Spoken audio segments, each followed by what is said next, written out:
Awesome. All right, everyone. First, I'd like to give a big thanks to our partner Resilience Initiative, who is making this session today possible for us. We really enjoy partnering with them and being able to connect with all of you through their support. Um, the other opportunities that are available through this partnership is our one-on-one fundraising with Resilience Initiative.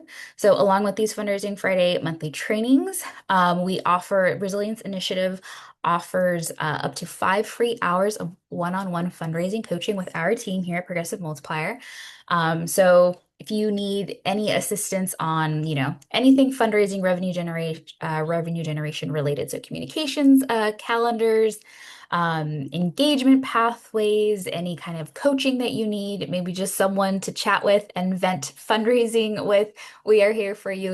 And Resilience Initiative covers up to 5 free hours. So if you are interested in reaching out or kind of taking up that opportunity, please feel free to reach out to Michelle Mangle at the Resilience Initiative over there, and she will set you up and get you all connected.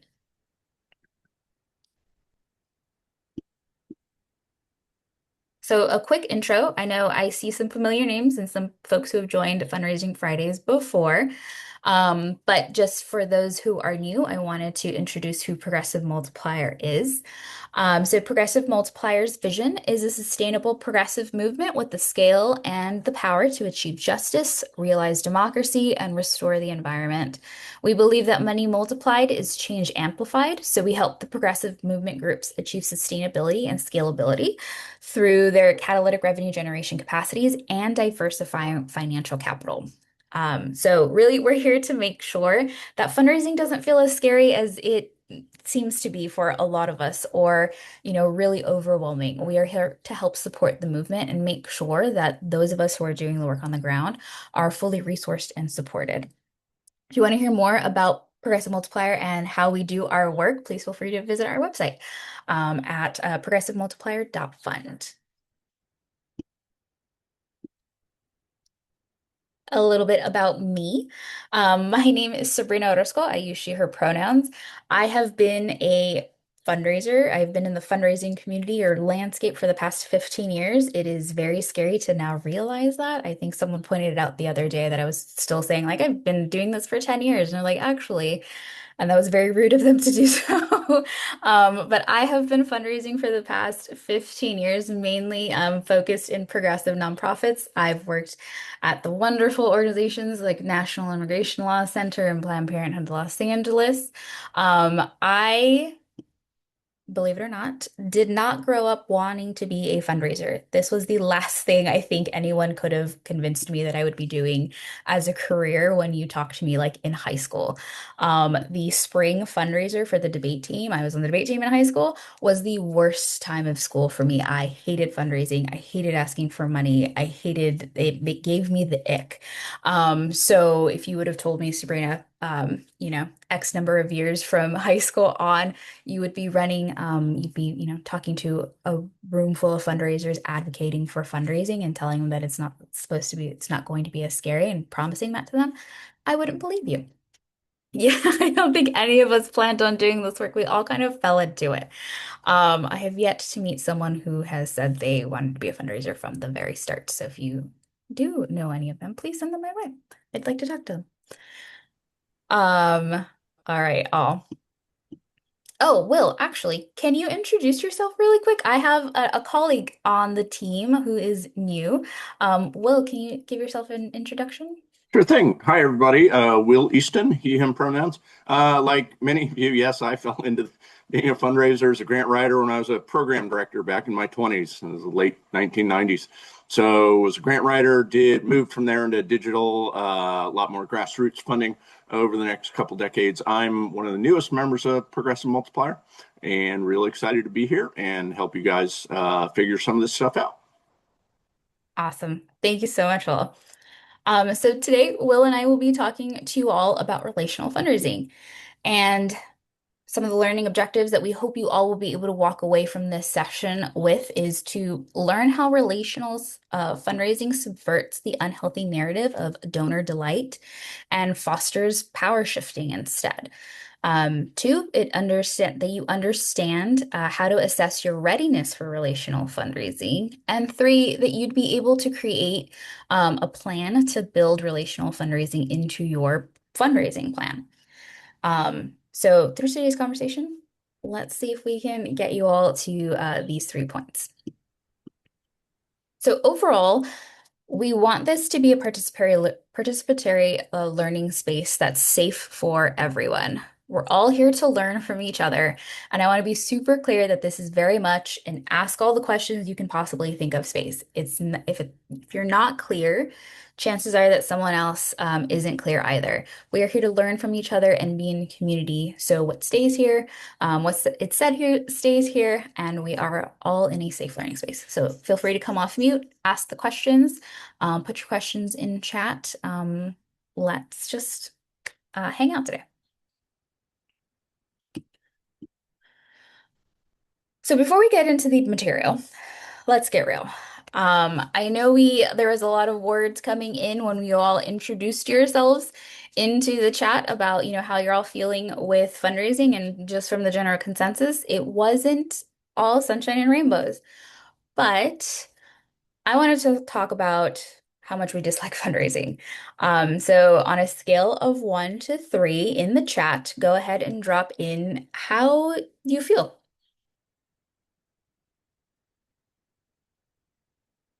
Got some ones. I'm seeing some twos. A 3. Yes. Got it.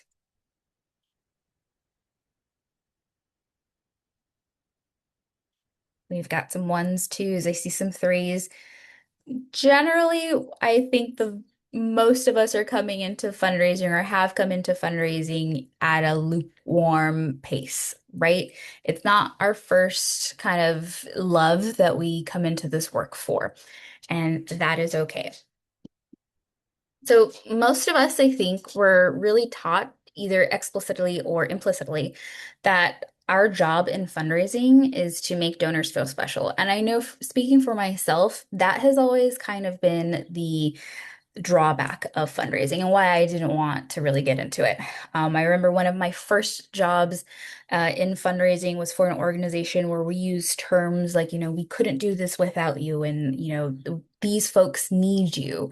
So please donate now. And I didn't like that, especially because I was a member of the community that was being supported by this one organization. And it made me feel icky. And I didn't have the tools to name why it was making me feel icky. And I think it was really because of the structure, the fundraising structure that was being employed, right? It was that donor delight fundraising structure that I think a lot of us are introduced to, or it's the first fundraising structure that we're brought into the fundraising world. So really, what we're taught in that traditional fundraising aspect is that our job is to delight donors, right? It's to keep them happy so that they keep giving. Um, it's really that extractive model. But today, I really want to go into that and interrogate it a little bit more deeply within this first section, because I think for organizations doing progressive work, power building work, the donor delight framework is actually working against us a lot of the time. So, what is donor delight? Right? The model originated in major gift fundraising, so big universities, hospitals, big institutions with very large development shops, wealthy alumni, and explicitly transactional gift cultures, right? You give me $1 million, I'll slap your name on this building, kind of system that we're looking here. The donor delight system prioritizes donor satisfaction as the primary metric. So, are they happy? Do they feel appreciated? Will they renew? Et cetera, et cetera. The underlying logic here is that donors are customers and your job is retention through service. The framework has been wholesale imported to progressive nonprofits, where it often sits deep in tension with the stated organizational values around equity, community ownership, and power, right? A lot of us are going into here serving specific communities, and this donor delight framework makes us center the donor instead of the community that we're asking them to support. And really, what a donor delight framework upholds is white supremacy. I think a lot of us in this room know who Vu Lee is, or if we follow him on LinkedIn or all the socials. But this is one of my favorite quotes from Vu that he's talked about specifically on this topic. And he calls it out specifically, or they call it out specifically, excuse me. We need a shift in approach, right? We need a fundamental transformational shift in the world where solutions do not come from the passions and interests of the wealthy white donors, but from the communities most affected by injustice, the radicalized and the marginalized communities who have been screaming unheard for so long because white supremacy muffles our voices as it kills our people. Um, this is probably the quote that really shifted my mindset and had me thinking of an alternative approach to fundraising. There was a better way. And what way was that without uplifting this very model that centered the white donor experience? So, this inherited framework, the donor delight framework, has put some of us in a icky spot. As noted, it makes us feel a little bit weird. How many of you are familiar with the nonprofit industrial complex theory or thought? Anybody know what that is? Yes, thumbs up. Um, awesome. Yes. So the nonprofit industrial complex really creates this top-down relationship between nonprofits and communities, right? It really does feed into this donor delight model that I'm talking about. When donor satisfaction slash, funders, we could insert our funders and major donor partners and excuse me, government partners or whoever our funding partners are, centers their satisfaction and drives decision making, donor preferences can quietly begin to shape organizational priorities. What programs get funded, what language gets used, and what issues get centered. We already see the impact of this, right? I've definitely spoken to organizations where they're talking about having to be careful about, using the words diversity, equity, and inclusion in grant proposals because of the current climate that we're in. That is definitely an impact of the donor delight system and upholding white supremacist values. It's something that we are trying to fight against. So this is sometimes explicit, right? We definitely will sometimes have a funder come to us and talk to us about certain program models and asking us if we can shift some of our program deliverables to fit within what they want us to do. Or, it can be staff leadership preemptively adjusting to avoid upsetting, major funders or donors. And for organizations doing racial justice, economic justice, or community organizing work, this is not a neutral dynamic. It tends to centralize power with people who already have it. It is working against us when we are working within this model. So for those of us in the room, our focus is to shift where the power is held and relocate it back to communities most affected by injustice and inequity, right? So let's consider how we think about what fundraising is. Fundraising isn't about selling anything. It isn't transactional or extractive or misaligned with our values. It shouldn't be. It cannot be, right? So how does relational fundraising work within the structure and help us shift that, especially for progressive organizations?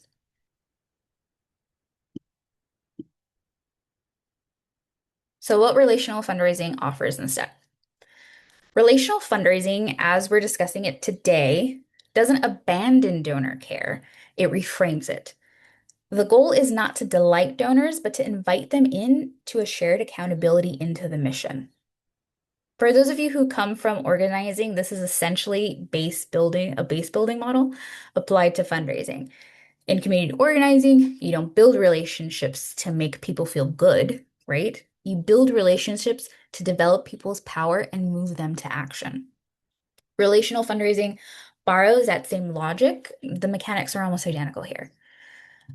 So, really call out really quickly that some of you might be familiar with CCF, right? The community-centric fundraising. And you're asking, what is the difference between what we're talking about today and community-centric fundraising? A lot of us, or a lot of organizations recently, I have heard that, we are a community-centric fundraising forward organization. We adopt these values. And you're thinking, what is the big difference between what CCF is saying and what Sabrina is saying about relational fundraising? Not much. CCF, definitely think of it as the overall philosophy, right? It is working to break down what we're talking about in donor delight, that donor delight structure, and then the nonprofit industrial complex. Relational fundraising is really just like an additive kind of strategy on top of what CCF is advocating for. So we're working more on that methodology level of the strategy we're talking about here. So we're working really on how you build and manage your donor relationships, right? That is the key here is we are still working with donors and still looking at donors and prioritizing the donor relationship with the organization and the community rather than recentering the donor themselves. We're asking them to come and invite them into our missions and into our organizations rather than giving them a gold star and a great pat on the back. We're asking them to come in and joining us while still holding the power critique that CCF brings as kind of our North Star, right? The goal isn't to solve philanthropy in these 90 minutes. I'm not going to give us all the answers to do that, but it is to build fundraising practices that are more consistent with the values of the organizations in this room. I'm going to pause really quick because I know I've talked a lot for like the past 5 minutes. Does anyone have any questions on CCF or any words that they want to add or just thoughts in what we just chatted about?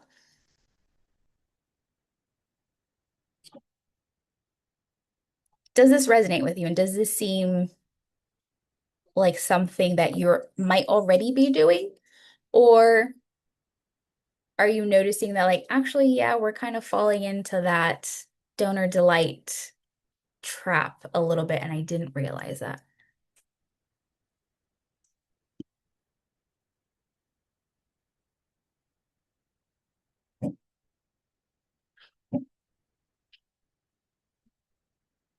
I see a raised hand. Go ahead, come off mute. Hi, good morning. Good morning.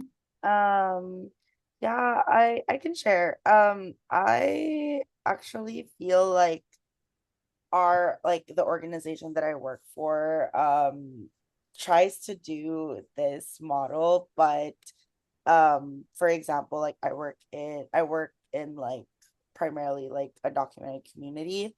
So a lot of the people who we consider like direct community members are also impacted. So the donors that like we try to reach or like actually have capacity to give like bigger gifts, for example, are not direct community members. And so it's easy to like kind of fall into the trap of the donor delight because we're talking to people who like aren't really impacted by the issues. So yeah. Yeah, right. And I that's always like the crux of it, right? Because you might be talking to someone who is an ally for your community, right? But they can't really, they're not your deep base, essentially, right? They're not affected by the policies that you're advocating for or the work that you're asking to be done, definitely. And I think the key here is we're good. The key here is the relationship, right? It's understanding why they're coming to the work, and building that relationship with that work, and really making sure that they understand that their positioning is as an ally with your organization, not as a savior.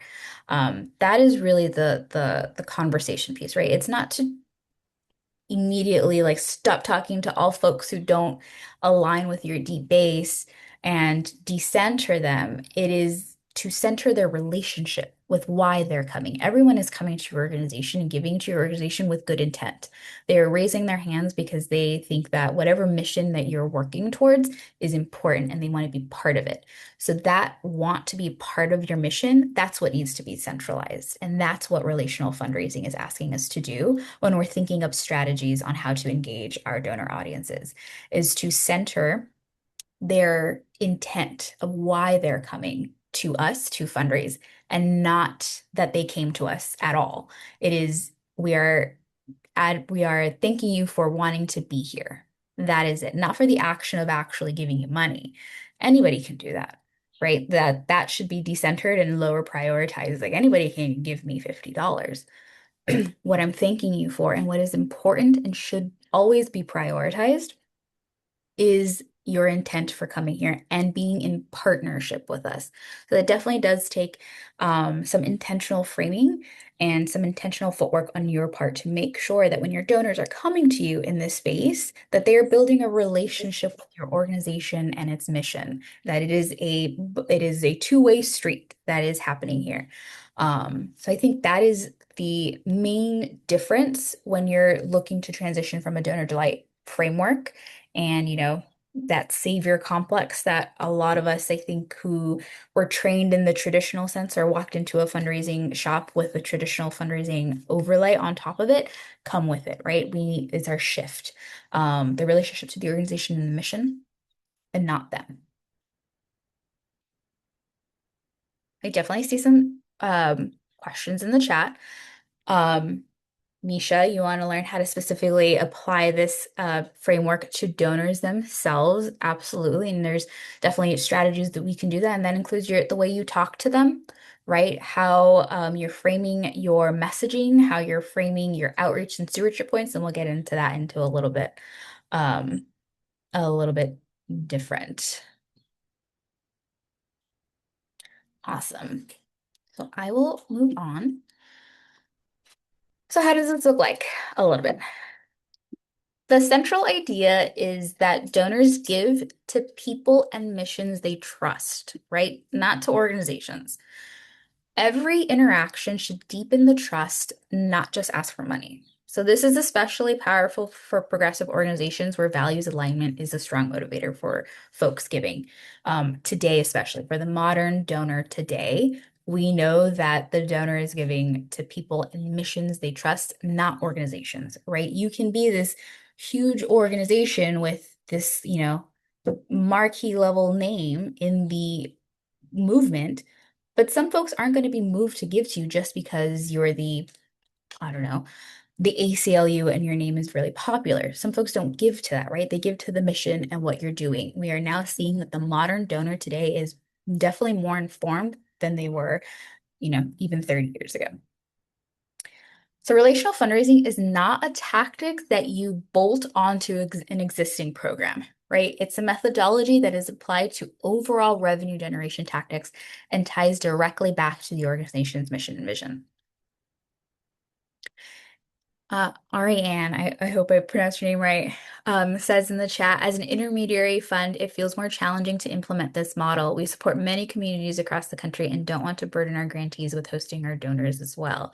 Yes, definitely that is, I think, us as well at PM, we also kind of live in this intermediary space where we have to balance that as well. But the focus isn't about putting any burden on one audience versus another. It is building that relationship, right? You as the intermediary hold the responsibility for building the relationship.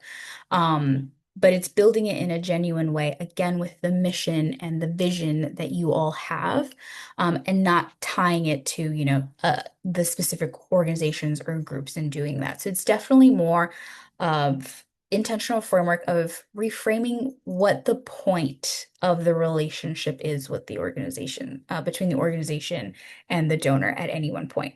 The donor is coming because they are committed to the mission and vision. You need to make sure that that intent, that relationship, that is centered in the relationship, that the donor isn't coming because they want to center themselves in their own experience if they are not of the community, right? That is not the framework that you apply with relational fundraising won't uplift that. It'll help them kind of reframe their intent for funding, their intent for resourcing our movement and staying with us. The I think overall upside to relational fundraising is that because it's focused on the relationship and relationship building, it makes it more sustainable and resilient throughout, what we, and organizations, experience cliffs and surges throughout the whole time. If we have strong relationships with our donor base, they're more likely to stay with us if they're able to. And if they're not able to give, they're able to remain in our audiences and pick up their giving when they are able to. That is the focus and the main driving factor of relational fundraising is that it creates these deep roots within the communities that we're reaching out to.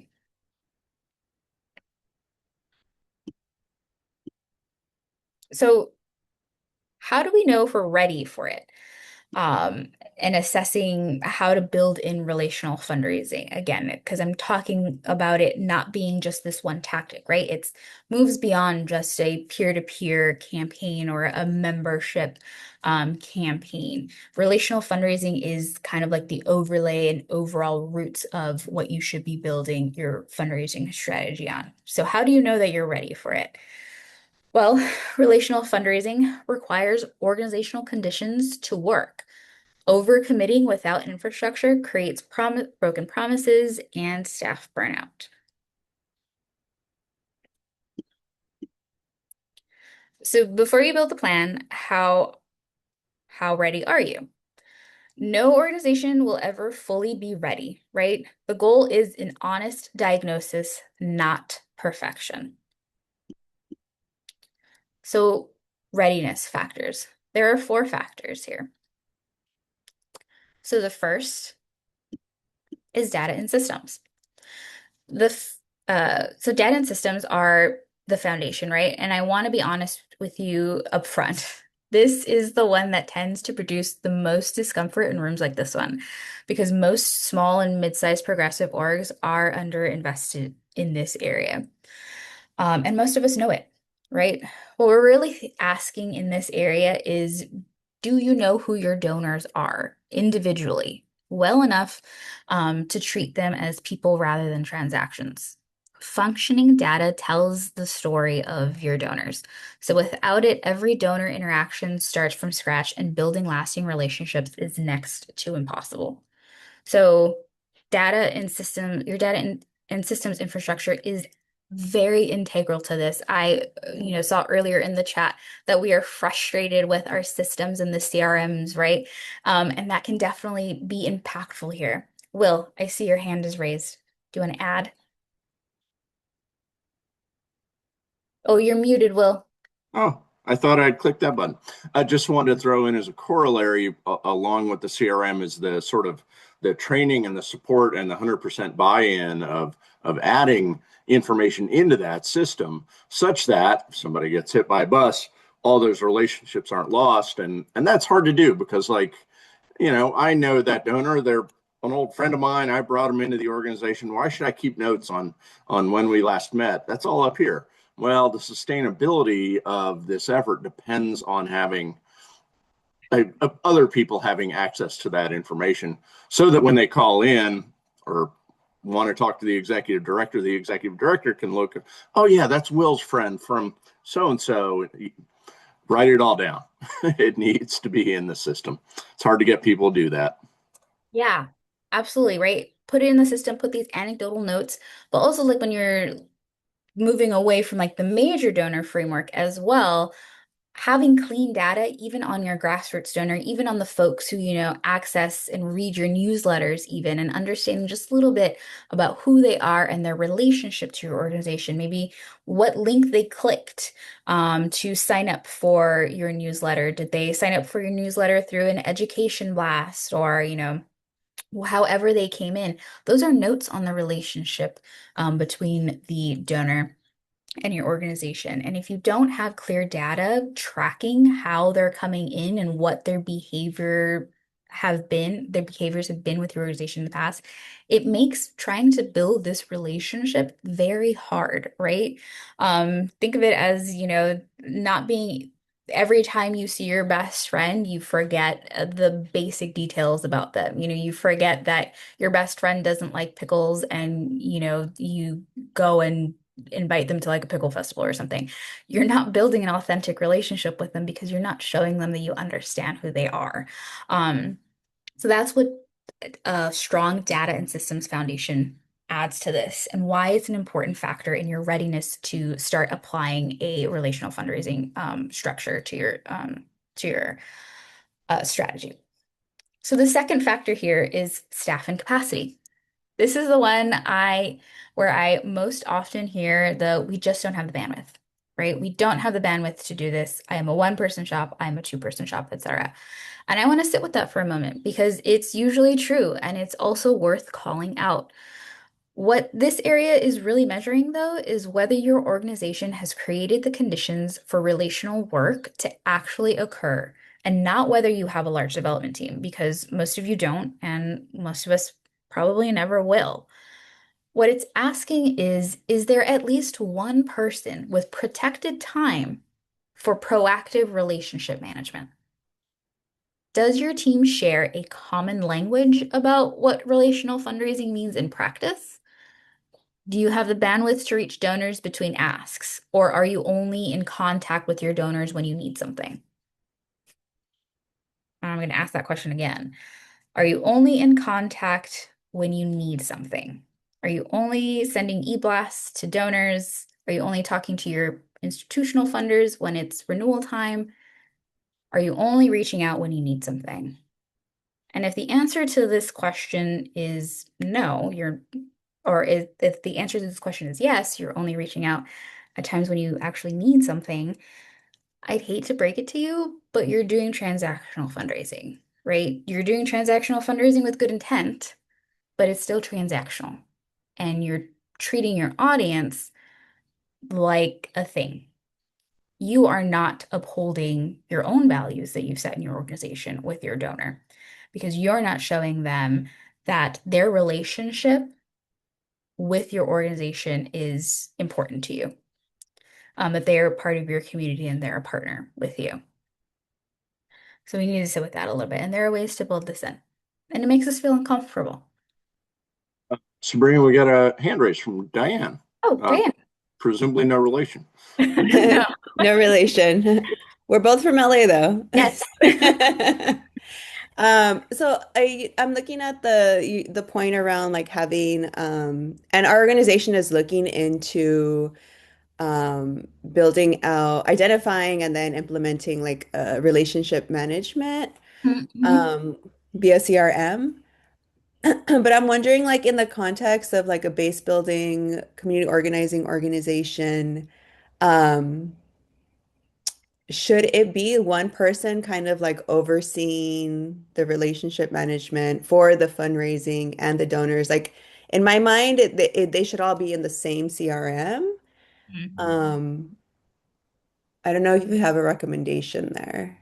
So like between your organizing audience and your donors, is that what you're asking? Yeah, uh-huh. It is very helpful if you are able to do that. Now, I know that asking a CRM to both function for an organizing team and a development team is asking a lot for some reason Hmm. nowadays. Um, so I know that's a big ask. Ideally, it is yes, right? You want to know if volunteer you're talking to at an event is also even a grassroots donor and how long that they've been that donor. You want to understand that because still an important part of their relationship with your organization, right? Of how invested they are in your organization.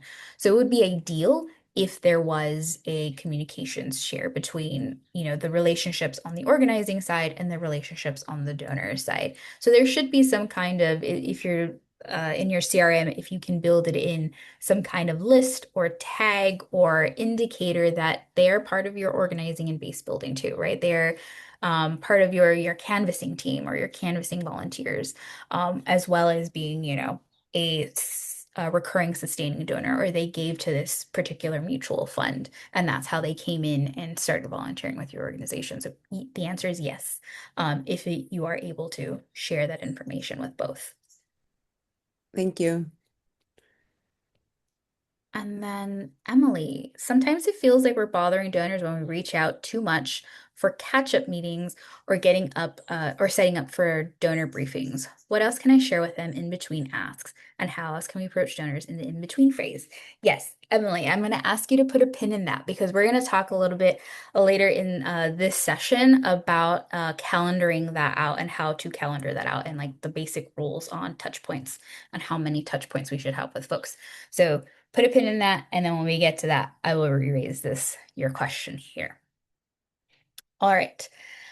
Um, so the third factor in readiness is I think, a super important one, organizational culture, right? And this is the hardest to change because it's not a tool problem or a capacity problem, right? It's almost something that's intangible.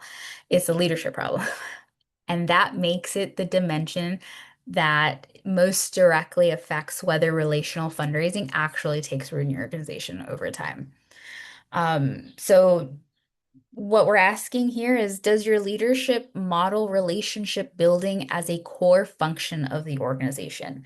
Relationship building, again, not donor centricity, not whether your ED or your CEO wants to talk to major donor A because major donor A gives, 6 figures annually. That is not relationship building. That is donor centricity and falling back into that donor delight, right? Um, or is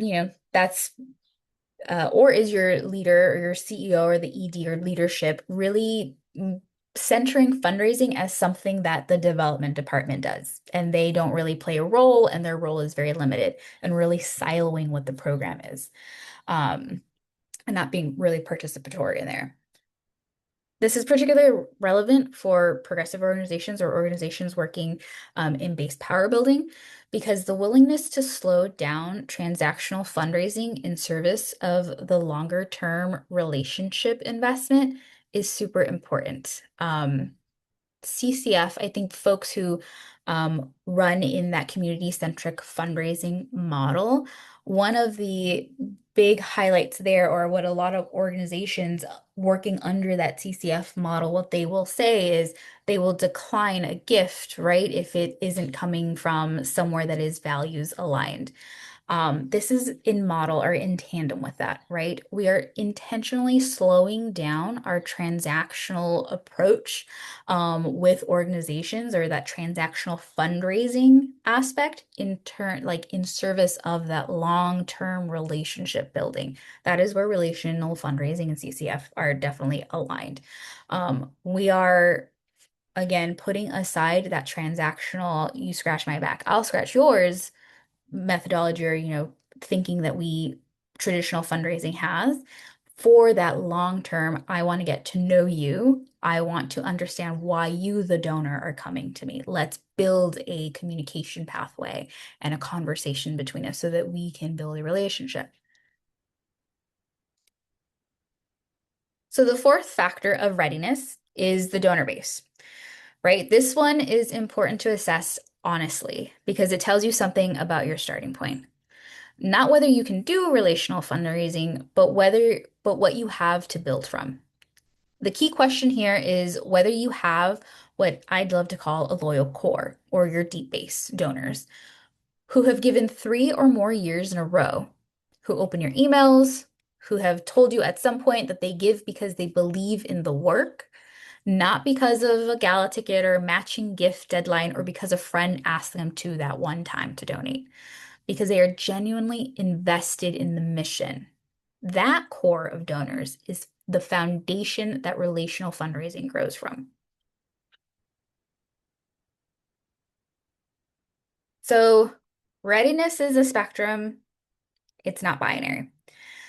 So just because you might not be we're not asking you to we're not saying that because you might be lacking in any one of these readiness areas, you're not completely ready to adopt a relational fundraising model, right? Readiness is a spectrum, not a binary. Just because you have one thing and not the other does not mean that you can't start your journey on relational fundraising. It just suggests where you're starting and how big you're starting. So I have a little bit of an activity for you all to do, and we are not going to click on any links or go into breakout groups or whatever. I'm just going to ask you to get your chat box to, get ready to participate in chat or come off mute if you feel comfortable. Um, but I want you all to take a look at this table, right? Columns on the left-hand side here includes all of the areas of readiness that we just went over. So data and systems, staff capacity, organizational culture readiness, and your donor base readiness. So um, across on the top of the table, you'll see it's a scale, right? um, Scored from one, you're not completely ready on this assessment, right? Things aren't built out yet. You need a little bit more time, maybe getting your data and systems ready, maybe your organizational culture, like your leader is still not buying into your fundraising, or they still don't want to hold a portfolio or even, call a donor and whatnot. And you need a little bit more time baking that work in to, we've got this. Like our ED is building relationships left and right.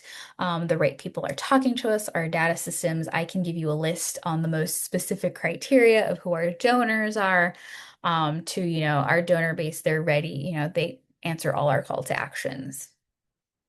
So that's where the scale is right now. And that's what we're going to take a look at and just kind of take a gut check. This doesn't have to be super precise, but it's how you're feeling. And I think a lot of us coming to this space have an idea of where we might sit on any of these scales for each of these areas of readiness. So what I want you all to do is score your organization honestly based on where you're at right now. Not where you want to be or where you think you should be, but where you're at right now. Remember, there are no right answers. The goal is an honest picture of your starting point, not a grade. So take a look at this chart and give your organization a grade for each of these readiness areas. And go ahead and, put that aside. Take about 5 minutes or so. I'll give you 5 minutes to really to kind of dig down and ask yourselves where your organization sits on any of these in this area. Starting now.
Giving you all about 2 more minutes. And if you're ready, go ahead and put like a smiley face or something in the chat to let me know that you're ready.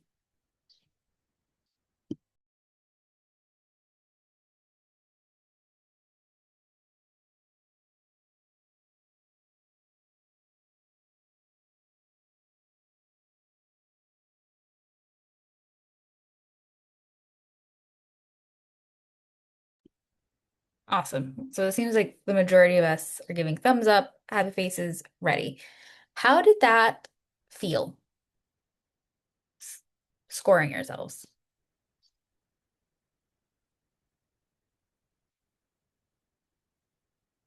Did it feel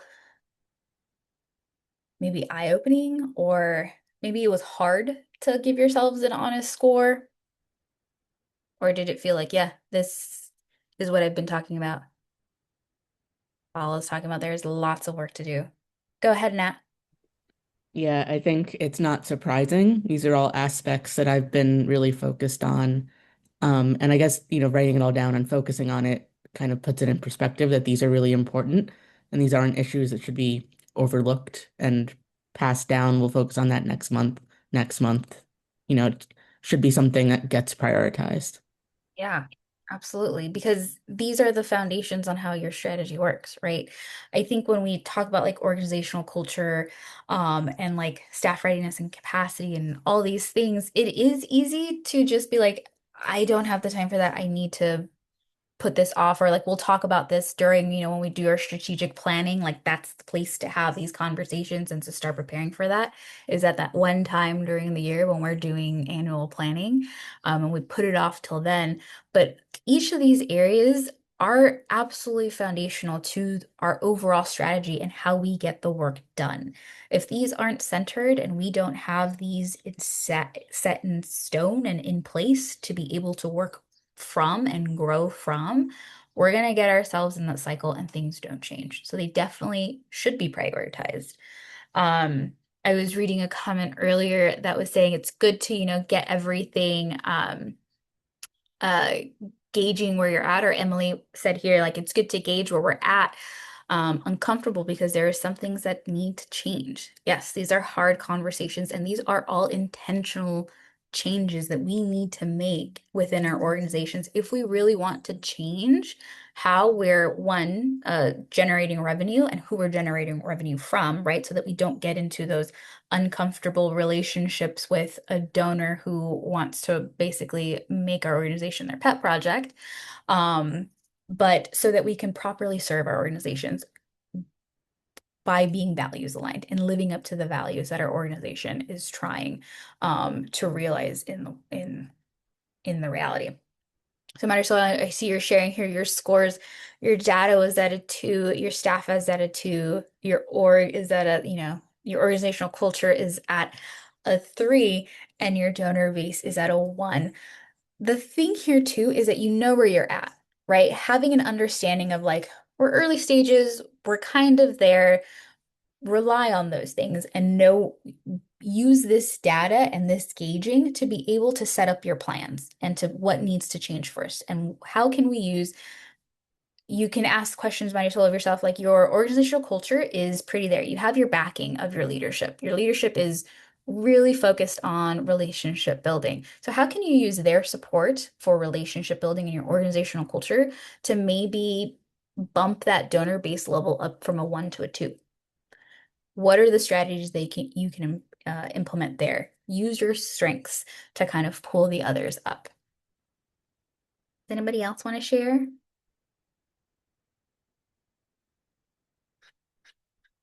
All right. I got a part 2 to this. So consider how you scored your organization. And I have a question that I will put in the chat. Which of the 4 dimensions scored lowest for your organization? Right? You all know that. Name the dimension and one specific thing that's getting in the way. So, Marisol, you have, your donor base as a 1. What is keeping it at that 1? Why can't you, what has been the challenge from moving it from something that you can employ and that feels good? What's the challenge there? What's the delta for a lot of us?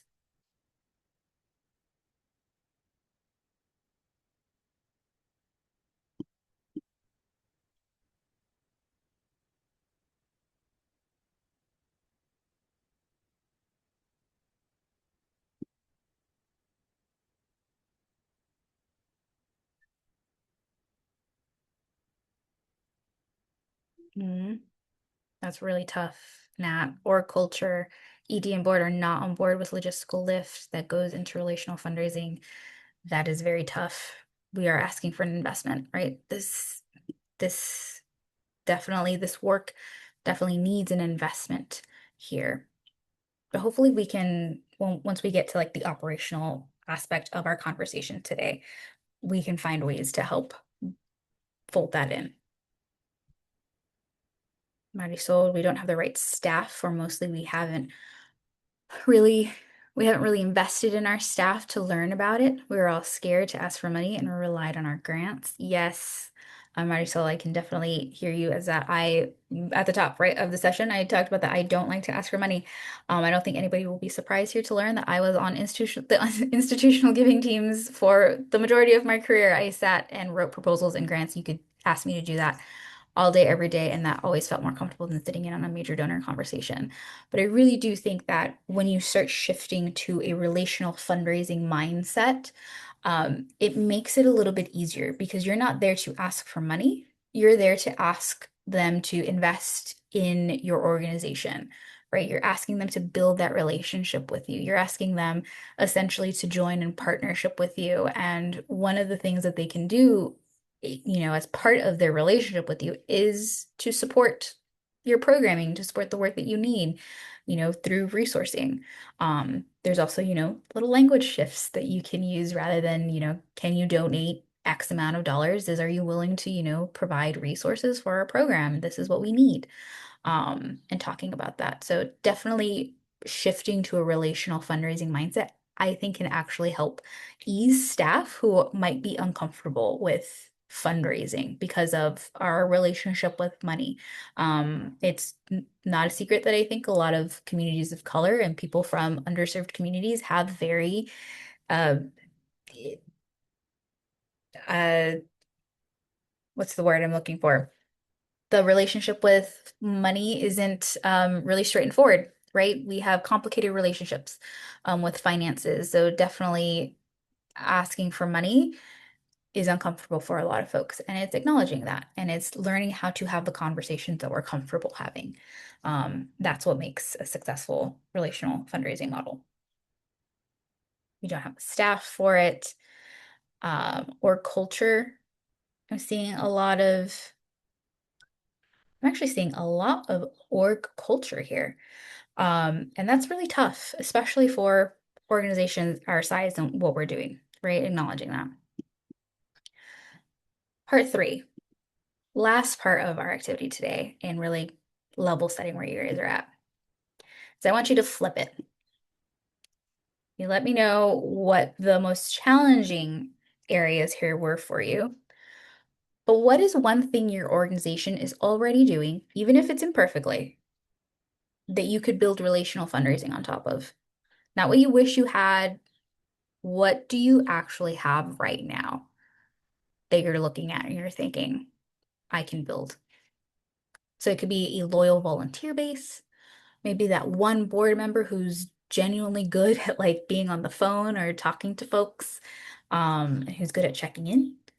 Is it maybe consistent year-end giving? What's one thing that your organization's doing well?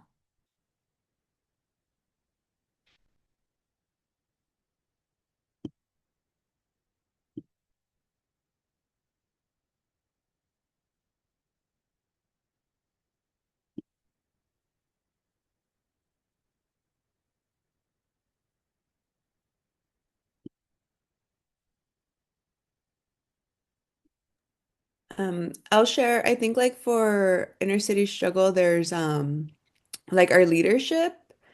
sees fundraising as part of everyone's job. And it's something that like is modeled for our staff of, I think we're like 46 now. Mhm. And so I think that's something that we're doing well, and we're starting to see it kind of like trickle down to like our organizing staff too. And so I think the challenge there has been that we have had recent transitions with our organizing staff. And so a lot of them, it's like their first job. And I think our development team has been like pretty effective in terms of we have like the leadership setting the expectation, and then the staff comes in to train up staff. Yeah, and it is a trickle, a little bit of that ripple effect that we're seeing, right? Especially when it's modeled from leadership, of like, this is the expectation. I am, leaning into this, and this is how to do it, in ways that you can within your role to be able to support this. And it makes it every other area, it actually helps build on that, right? Because if you have staff and the staff culture who's supportive of maybe, learning all you need to know or gathering information on your donors, they might be a little bit more receptive, right, to putting that information and putting it into a CRM because they understand why it's important. They've done the work and they want to be able to put into the CRM to create this, really generative database that you will have. So that can grow.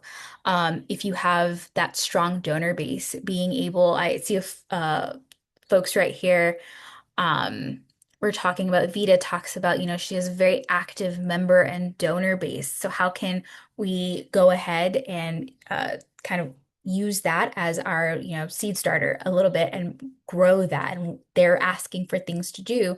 So how can we use our active member database to maybe grow, or how can we get them engaged and, being our advocates within the community? Maybe that's a peer-to-peer kind of structure campaign. Maybe that's building in a membership model, because you have those folks who are ready to buy in. So definitely focus on those things, and use those as your launching points there. You don't have to start from like the hardest, your lowest graded system and area here. Definitely there are wins to have here. No matter where you landed on that scale, it is still a win that you can use as your launching point there. So let's talk about building relational fundraising into your operation in your annual plan, right? We're talking about maybe the overall idea of relational fundraising, but how do we actualize it and operationalize it? So, relational fundraising fails when it's treated as a special initiative or a seasonal push, right? It's not just this one thing that you do at this one time of the year. It has to be woven into the structural rhythm of your fundraising year. So, how do we do that? There's two ways I think that I wanted to lift here. Multiple ways we can do that, but two ways I want to introduce you all to. So the annual touchpoint calendar. So just a quick show of hands in the chat. How many in the room employ a development calendar right now? You have it listed. You maybe work on it at the beginning of the year when you're doing your fundraising plan. You have a development calendar. See, Anne has one. Emily has one, or at least we know what a development calendar is, right? Now, do you stick to it? I see a lot of maybe like, we try. I know there's a lot of good intent with the development calendar. Um, and Connie, I hope I'm saying your name right, Connie, um, mentions here we do, but we're only tracking reporting deadlines. I want to lift that really quickly and talk about the difference here about what an annual touch point calendar does. So while a development calendar definitely helps track your fundraising deadlines, a touch point calendar is built around the donor relationship. So Emily, we're gonna hit about that point of like how many, when should we talk to them? This is what I'm saying might help kind of figure out that equation and solve that issue for you right now. So by employing an annual touch point calendar, um, it will help you understand when and how you should be talking to your audiences, right? And building that more intentional relationship so that it's not an extractive one, so that you're not bugging them, so that you're not only asking them, you're not only connecting with them when you need money, but it's centering that relationship with them, right? It's how do I build that relationship and how do I center stewardship and cultivation over the ask? So you want to align your touch point calendar to issue moments and advocacy milestones, not just your fiscal deadlines. Connecting a stewardship message to a legislative win or community organizing victory is more resonant and authentic than a generic impact report, right? So your donors are invested in the mission. Treat your wins as shared wins. For every major ask in your calendar, there should be at least 2 to 3 non-ask touch points in the months preceding it.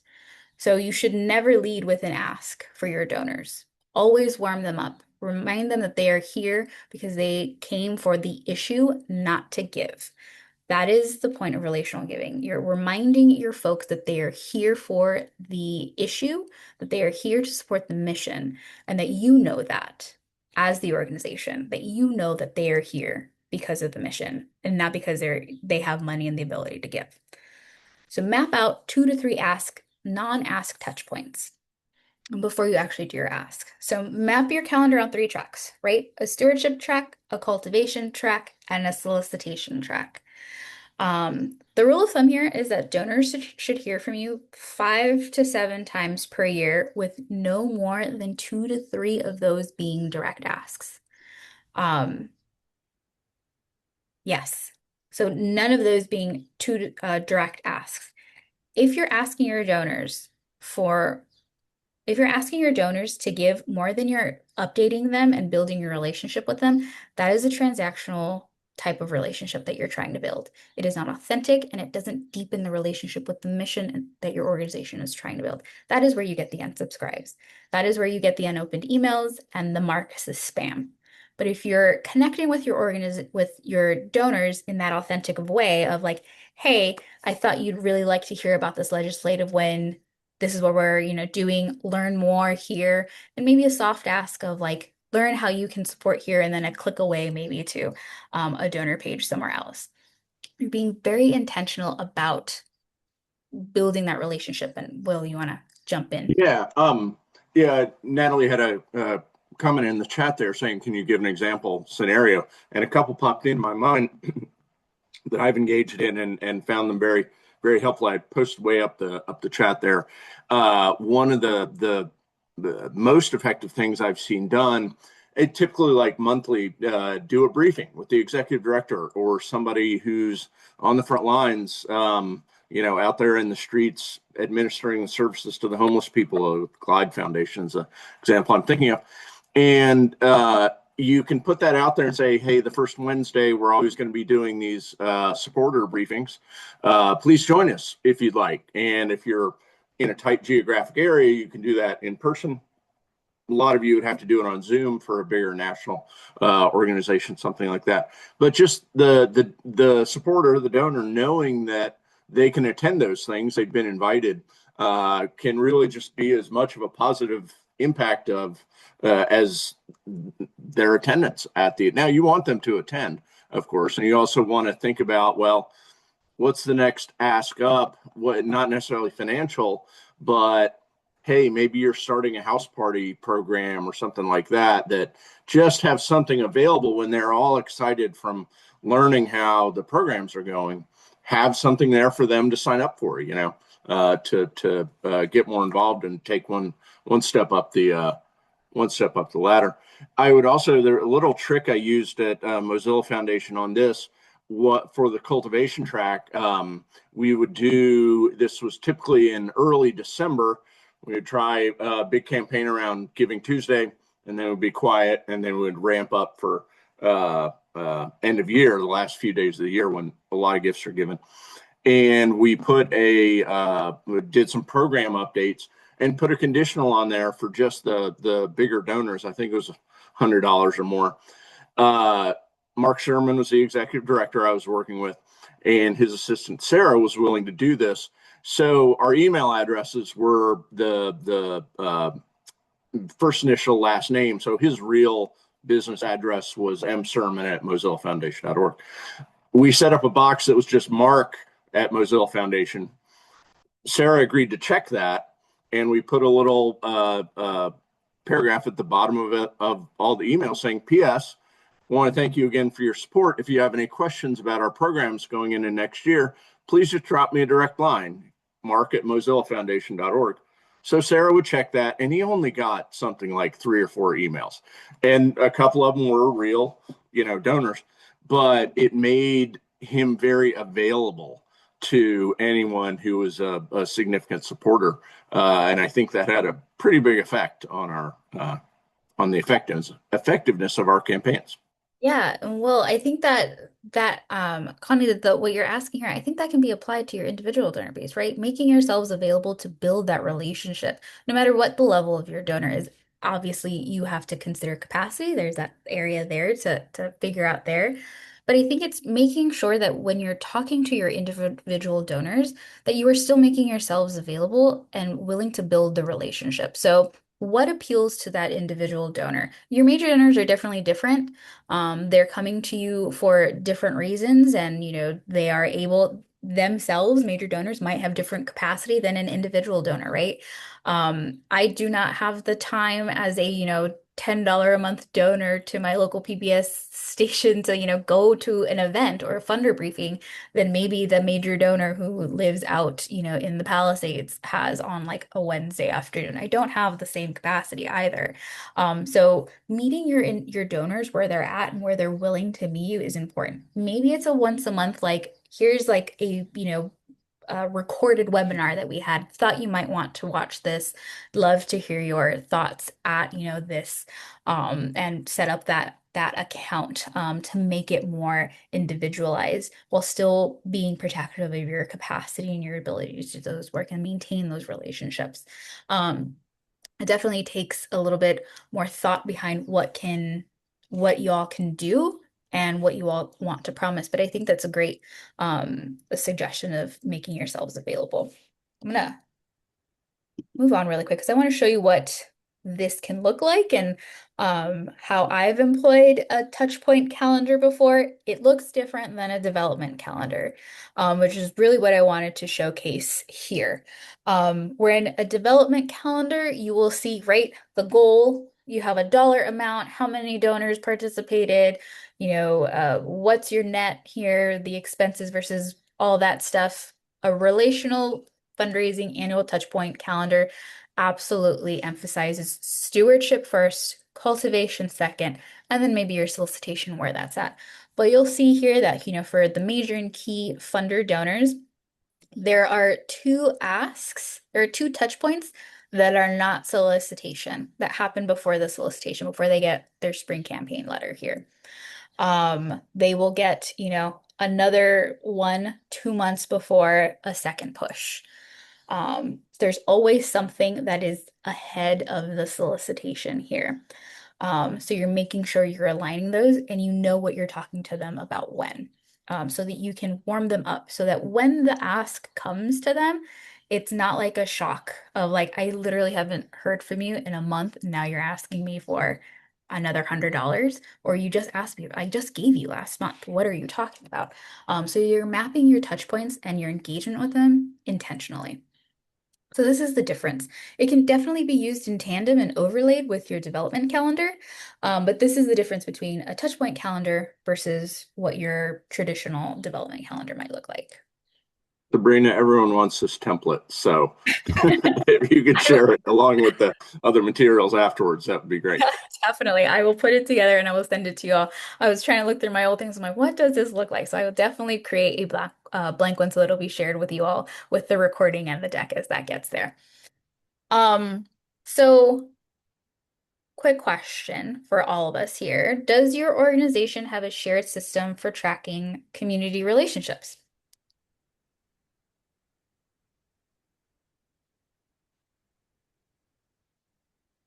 Marisol says we don't.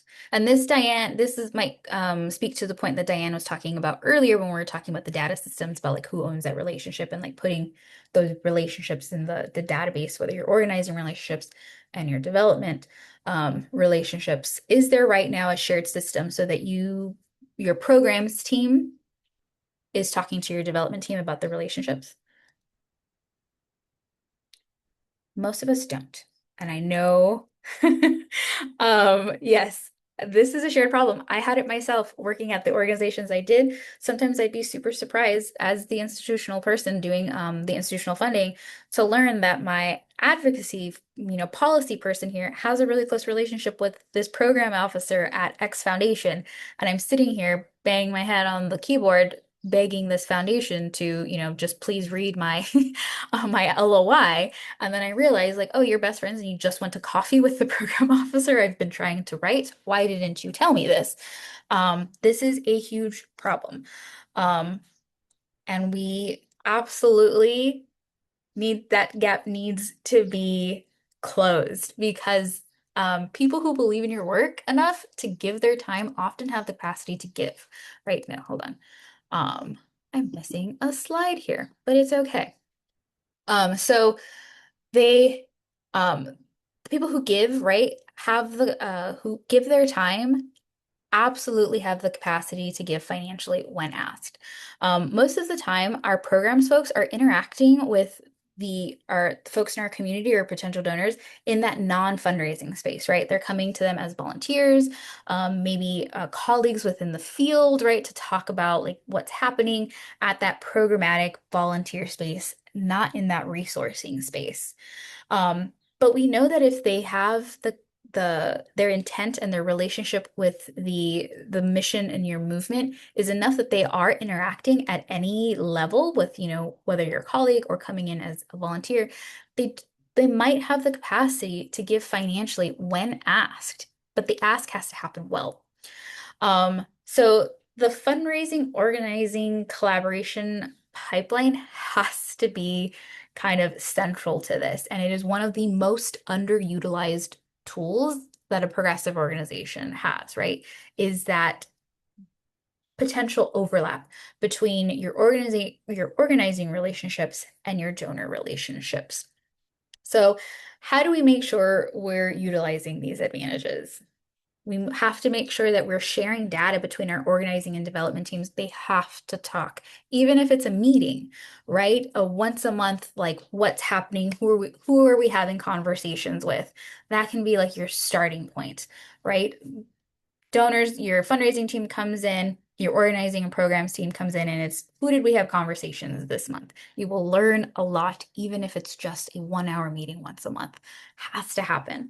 Your shared relationship trackings across teams. If your ED is talking to a donor that is a volunteer, your volunteer manager should know that that conversation is happening, that relationship is developing in that space and there's movement there so that they are aware of that and they are able to either help push that relationship along or be able to give information to help build that relationship and maintain that relationship, right?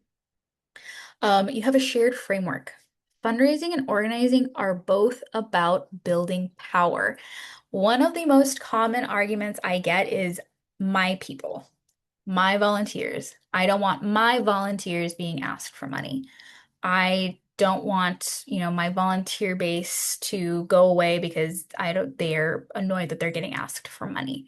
Um, the framework that we have to share and maintain is that this isn't an us-them situation. Fundraising isn't siloed. It shouldn't be othered in our work. The relational fundraising system that we are overlaying into our strategies is that shared framework of power building. We are building relationships through fundraising and through resourcing. One of the aspects we're asking in these strong relationships is their financial investment in the organization. But the framework that organizing has to come with this and adopt, and that fundraising has to come to this and adopt, is that power building mentality, right? We are both working for the same thing. We are both working to build power within our communities. Power, as we know in some contexts, equals money. Money equals power. So when we're able to resource the power that we need, we are able to build power within our communities. That is our ultimate goal, is to reallocate that power that is right now unbalanced. And that is what we're both working to do. So as organizing comes to this and understands that that's the ultimate goal of fundraising, then this collaboration pipeline becomes more seamless. Because my ultimate argument here and my closing argument is that fundraising is organizing. I'm sure if you've talked to me in the past or you've done a training with me in the past, you've seen this slide. It is like my favorite slide, and I try to fit it into any training that I do because fundraising is organizing. Organizers talk about the challenges and shed light on the possibility for real change. So do fundraisers. Organizers want to voice directly, want the voices of directly impacted people to be heard and work to make that happen. So do fundraisers. Organizers and fundraisers support people's agency to make their own decisions. That is the central part of building that relationship, right? That mutual relationship between the donor and the organization is that we are trying to build their agency as a donor with the organization and within the movement. They are coming to us, they are building a strong relationship with us. They're not coming to us because we're pandering to them. They're coming to us because they know that they can build an authentic relationship with us. And that's what organizers are doing too when they're building relationships within their community.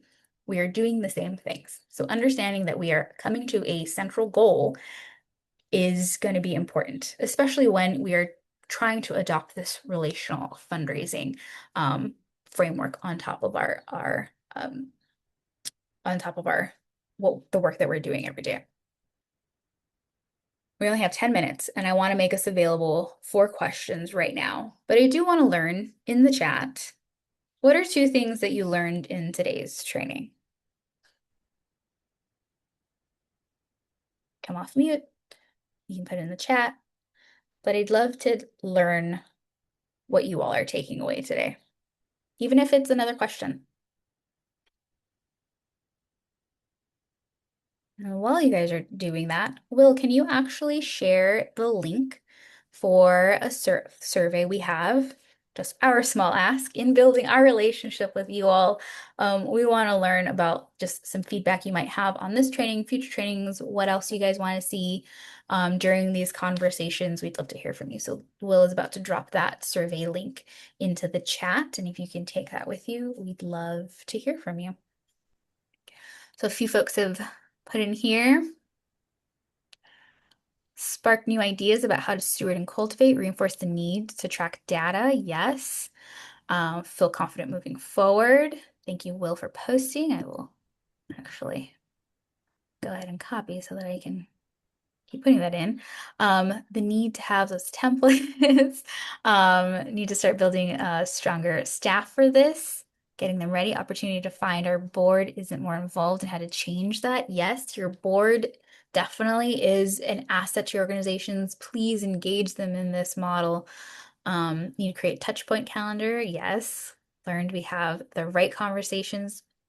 And I'm more optimistic about our direction. Yes, absolutely. This can be done. It seems scarier than I think we coming at it from the outside, it does seem scarier, but we do have entry points in here, especially being the organizations that we are. It is kind of embedded within the organization's DNA to move in this space. We just have to be a little bit more intentional and aware of how we're moving into those spaces and aware when we're falling back and kind of referring back to that donor delight mindset. I'm going And to Sabrina, our next, I think it's in 2 weeks, training here is going to be a lot about getting your board involved. So, yeah. sneak Yeah. preview of that one. Thanks for bringing that up. We will be talking about a board, bringing your board on board to the movement session in a couple weeks. I do think it's maybe in the next 2 months, so definitely be on the lookout for that one. But I'm going to turn off the recording so that you all can ask questions or lift any scenarios you want to talk about.